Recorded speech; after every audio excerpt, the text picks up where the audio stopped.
कुछ दिनों पहले हमारे पास एक केस आया जो मैं आज आपके साथ शेयर करना चाहता हूँ, क्योंकि ये सबक आप सबके लिए बहुत जरूरी है। हमारे पास एक लड़का आया जिसकी पत्नी अपना घर छोड़ के चली गई थी और ये कहा था कि मैं कुछ दिनों बाद वापस आ जाऊंगी, और 10 दिन के अंदर उसके पास महिला हेल्पलाइन से कॉल आने लगी कि आपके खिलाफ मुकदमा दर्ज कर दिया गया। हमने उसको समझाया कि अब वो वापस नहीं आना चाहती है और ना वो आएगी, और लीगली प्रोटेक्ट करो अपने आप को आज से ही। मगर उसने सुना नहीं। क्यों? क्योंकि उस लड़के को उम्मीद थी कि शायद उस लड़की को अकल आ जाए और वो घर वापस आ जाए, लेकिन हकीकत कुछ और थी। क्योंकि वो लड़की घर छोड़ने से पहले ही पीठ पीछे पूरी तैयारी करके गई थी, लॉयर से मिल चुकी थी और पूरी फील्डिंग सेट थी। झूठ बोल के गई, घर से सारी ज्वेलरी लेके गई कि शादी में जाना है, और 10 दिन के अंदर केस शुरू हो गए। क्योंकि लड़का अपनी मोहब्बत में अंधा था और उसने अपने आप को लीगली प्रोटेक्ट भी नहीं किया। महिला थाना जाता, झुककर अपनी गलती मानता, जो गलतियां नहीं की थी उसको भी उसने मान लिया। जहां उसे साइन करने को कहा जाता वहां वो साइन कर देता, बिना देखे बिना पढ़े। और वो सिर्फ ये सोचता था कि शायद लड़की का दिल नर्म पड़ जाएगा और वो वापस आ जाएगी और रिश्ता बच जाएगा।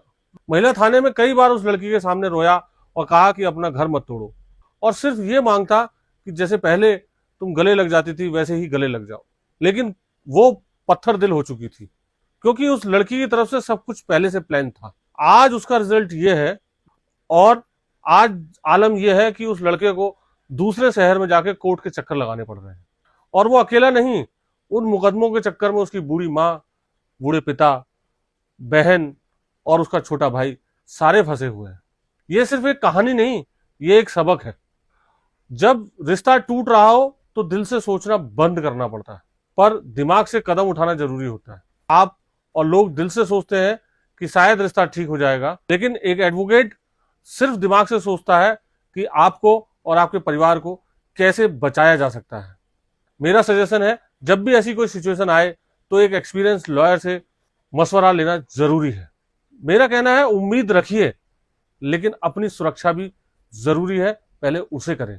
आज के दौर में ज्यादातर पुरुष अपनी पहली संतान के रूप में बेटी चाहते हैं। सुनने में शायद आपको हैरानी हो, लेकिन हालिया रिसर्च में कुछ ऐसा ही दावा किया गया है। पहले एक समय था जब परिवारों में बेटे की चाहत ज्यादा होती थी।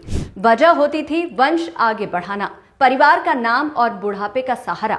लेकिन अब समय तेजी से बदल रहा है। एक हालिया अध्ययन के मुताबिक करीब 74% पुरुष अपनी पहली संतान के रूप में बेटी चाहते हैं। अब सवाल है, आखिर ऐसा क्यों? रिसर्च बताती है कि बेटियां अक्सर अपने पिता के साथ गहरा भावनात्मक रिश्ता बनाती है। वे अपनी छोटी छोटी बातें सबसे पहले पिता से साझा करती है, उनके साथ ज्यादा खुलकर बात करती है और घर में अपनापन व खुशियां लेकर आती है।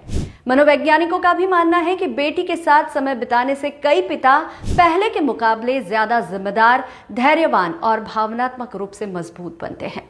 बेटी की पहली मुस्कान, पहला कदम और उसकी छोटी छोटी उपलब्धियां पिता के लिए जिंदगी की सबसे बड़ी खुशियों में से एक बन जाती है। दिलचस्प बात यह है कि यह बदलाव सिर्फ भारत में नहीं, बल्कि साउथ कोरिया, फिनलैंड जैसे कई विकसित देशों में भी देखने को मिल रहा है, जहां पहली संतान के रूप में बेटी की चाहत बढ़ी है। हालांकि विशेषज्ञ ये भी कहते हैं कि बेटा हो या बेटी, दोनों बराबर है। सबसे जरूरी बात यह है कि बच्चे को प्यार, अच्छी परवरिश और समान अवसर मिले। अब आप बताइए, अगर आपको मौका मिले तो आप पहली संतान के रूप में क्या चाहेंगे, बेटा या बेटी? अगर पति बच्चे के लिए रजामंद हो लेकिन पत्नी कहे मैं ये गर्भ नहीं रखना चाहती, तो आखिर फैसला किसका चलेगा, पति का या पत्नी का? मध्य प्रदेश हाईकोर्ट ने अब इसी सवाल पर बड़ा फैसला सुनाया है। दरअसल मामला मध्य प्रदेश हाईकोर्ट की इंदौर बेंच का है। एक शादीशुदा महिला करीब 13 हफ्ते की गर्भवती थी, लेकिन पति पत्नी के रिश्ते इतने खराब हो चुके थे कि दोनों अलग रहने लगे। ऐसे में महिला ने कोर्ट से गर्भपात की अनुमति मांगी। सबसे बड़ा सवाल यही था, क्या शादीशुदा महिला को गर्भपात के लिए पति की अनुमति जरूरी है? हाईकोर्ट ने कहा, महिला का शरीर उसका अपना है और कानून के दायरे में गर्भ जारी रखना है या नहीं, इसका फैसला भी उसी का होगा। कोर्ट ने कहा कि संविधान का अनुच्छेद 21 हर महिला को गरिमा के साथ जीने और अपने शरीर से जुड़े फैसले लेने का अधिकार देता है। अगर शादी टूट चुकी हो, पति साथ न रह रहा हो और महिला को लगे कि ऐसी स्थिति में गर्भ जारी रखना उसके मानसिक या शारीरिक स्वास्थ्य पर असर डालेगा, तो उसकी इच्छा को महत्व दिया जाएगा। लेकिन यहाँ एक बात समझना बेहद जरूरी है। इस फैसले का मतलब ये बिल्कुल नहीं है कि अब कोई भी महिला कभी भी गर्भपात करा सकती है। भारत में एनटीपी एक्ट पहले से लागू है और गर्भपात उसी कानून, डॉक्टर की मेडिकल राय और तय कानूनी शर्तों के अनुसार ही होगा। यानी हाईकोर्ट ने कानून नहीं बदला, बल्कि ये साफ किया है कि ऐसे मामलों में महिला की सहमति सबसे अहम होगी। अब आप बताइए, क्या आपको लगता है कि इस तरह के मामलों में अंतिम फैसला महिला का होना चाहिए या पति की सहमति भी जरूरी होनी चाहिए? भारत बूढ़ा हो रहा है और इसकी वजह सिर्फ बढ़ती उम्र नहीं बल्कि घटते बच्चे हैं। अगर यही रफ्तार रही तो आने वाले सालों में भारत भी जापान की तरह बुजुर्गों का देश बन सकता है। आखिर ऐसा क्यों हो रहा है? आज भारत में परिवार तेजी से छोटे होते जा रहे हैं। पहले जहां 4-5 बच्चे आम बात थे, वहीं अब ज्यादातर लोग हम दो हमारा एक या बच्चे ही नहीं का विकल्प चुन रहे हैं। लोगों का कहना है कि महंगाई, शिक्षा और करियर के खर्च की वजह से एक से ज्यादा बच्चों की जिम्मेदारी उठाना मुश्किल हो गया है।